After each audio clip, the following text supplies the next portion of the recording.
ನಮ್ಮೆಲ್ಲರಲ್ಲೂ ಸದಾಕಾಲ ಕಾಡುವ ಪ್ರಶ್ನೆ ಏನಂದರೆ, ಶ್ರೀಕೃಷ್ಣ ಭಗವಂತ ಶ್ರೀಕೃಷ್ಣ ಅರ್ಜುನನಿಗೆ ಮಾತ್ರ ಯಾಕೆ ಭಗವದ್ಗೀತೆಯನ್ನು ಬೋಧಿಸಿದರು ಅನ್ನೋ ಈ ಪ್ರಶ್ನೆ ಸದಾಕಾಲ ಕಾಡುತ್ತೆ.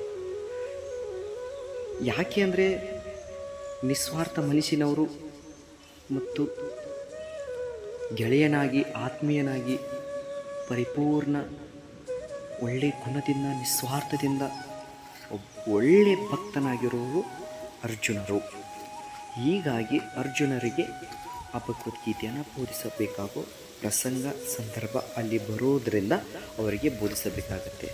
ಅರ್ಥಾತ್ ಭಗವಂತನಿಗೆ ಎಲ್ಲ ಸಕಲ ಜೀವರಾಶಿಗಳು ಹತ್ತಿರವೇ, ಅದರ ಜೊತೆಗೆ ತಂದೆ ತಾಯಿ ರೂಪದಲ್ಲಿ ಬರೋ ಭಕ್ತರು ಕೆಲವರು, ಪ್ರಿಯಕರ ಪ್ರೇಯಸಿ ಥರ ಬರೋ ಭಕ್ತರು ಇನ್ನು ಕೆಲವರು, ಇನ್ನು ಗೆಳೆಯರು ಅನ್ನೋ ರೂಪದಲ್ಲಿ ಬರೋರು ಇನ್ನು ಕೆಲವರು ಭಕ್ತರಾದರೆ, ಇನ್ನು ನಿಶ್ಚಯ ಗುಣದಲ್ಲಿ ನಿಶ್ಚಯ ರೂಪದಲ್ಲಿ ಬರೋ ಇನ್ನು ಕೆಲವರು ಭಕ್ತರು. ಅದರಲ್ಲಿ ಅರ್ಜುನನ ಸರ್ವಶ್ರೇಷ್ಠ ಭಕ್ತಿಯ ಒಂದು ರೂಪವಾಗಿತ್ತು, ಸರ್ವಶ್ರೇಷ್ಠ ಭಕ್ತನಾಗಿದ್ದ. ಆ ಕಾರಣಕ್ಕೆ ಅವರಿಗೆ ಭಗವದ್ಗೀತೆಯನ್ನು ಬೋಧಿಸಲಾಗಿತ್ತು ಅನ್ನೋ ಒಂದು ನನಗೆ ತಿಳಿದಿರೋ ಒಂದು ಸಣ್ಣ ಮಾತು ಹೇಳಿದ್ದೀನಿ. ನನಗೆ ತಿಳಿದಿರೋದು ಹೇಳಿದ್ದೀನಿ, ತಪ್ಪಾಗಿದ್ದರೆ ಕ್ಷಮಿಸಿ. ಹರೇ ಕೃಷ್ಣ.